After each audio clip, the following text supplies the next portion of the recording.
আসসালামু আলাইকুম সবাইকে।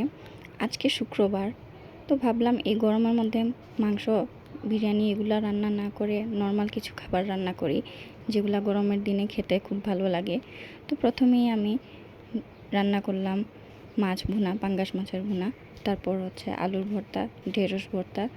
তো প্রথমে আমি মরিচগুলোকে পেঁয়াজের সাথে মেখে নিলাম। তো মাখার সময় হাতে অনেক জ্বলছিল, তারপরে আমি ভিডিও করতে গিয়ে অনেক সময় ধরে মেখে এগুলাকে রেডি করলাম।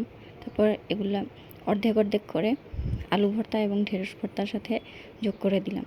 তারপর সামান্য সরিষার তেল এড করলাম আলুর ভর্তাতে এবং ঢেঁড়স ভর্তাতে, আপনারা দেখতেই পাচ্ছেন।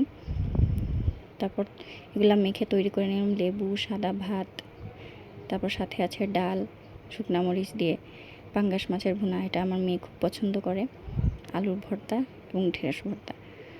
ভালো থাকবেন সবাই। আসসালামু আলাইকুম।